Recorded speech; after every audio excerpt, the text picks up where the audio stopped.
მეომრის ცხენი არ იყო უბრალოდ ცხენი. ბრძოლაში ის იყო რაინდის თანამებრძოლი და თანამოაზრე დიდი იარაღით. ცხენები თავისი ბუნებით ცხოველებისთვის ჩვეულებრივი ნადავლია, მაგრამ მეომრის ცხენი აცებლად უნდა ქცეულიყო.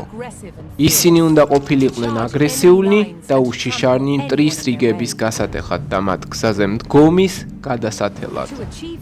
ამის მისაღწევად კი ისინი სპეციალურად მრავლდებოდნენ და ინტენსიურად გადიოდნენ ბრძოლისთვის მომზადებას, ისწავლიდნენ დარტყმას თავიანთი ჩლიქებით ბრძანების დროს. ეს ყველაფერი რაინდთა ცხენებს ძვირადღირებულს ხდიდა და შესაბამისად მათ მაღალი სტატუსი ჰქონდათ. მეომართა ცხენები წარმოუდგენლად ძლიერი იყო და ენერგიულები იყვნენ, მაგრამ ასევე მოსალოდნელად დაუცველები. ის ძალიან დიდი სამიზნე იყო, მხოლოდ ცხენისთვის სროლა კი ბევრად ადვილი იყო, ვიდრე მისი მხედრისთვის. ამიტომ როგორც კაცები ატარებდნენ ჯავშანს, ისე ცხენებიც ჯავშანში იყვნენ ჩაცნულნი. რაინდი თავის საომარ ცხენზე მხოლოდ ბრძოლის დროს მხედრდებოდა, რადგან ზედმეტად ძვირფასი იყო ის მისთვის. მის ნაცვლად კი ისინი მოჰყავდა რაინდის მოსამსახურეს. რაინდი თავის კამპანიაზე რამდენიმე საომარ ცხენს ატარებდა, რადგან ბრძოლაში საჭირო იყო ხშირად ახალი ცხენების გამოყენება.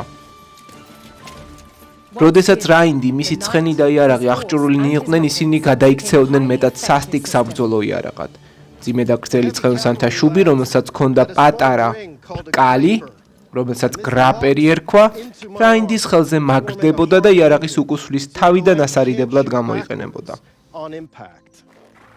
ასევე მნიშვნელოვანი იყო საომარი უნაგირით. მისი მაღალი საზურგე მხედარს ცხენზე მყარად აკავებდა და ეს ნიშნავდა, რომ გრაპერისა და უნაგირის დახმარებით ცხენი მხედარი და იარაღი ერთ მთლიანობას ქმნიდნენ და იქცეოდნენ ერთგვარ ცხენზე დაფუძნებულ ძალის მიერ ჭურვად. მძიმე კავალერიის მთავარი დანიშნულება იყო მტრის რიგებში პირდაპირი შეჭრა და მათი განადგურება.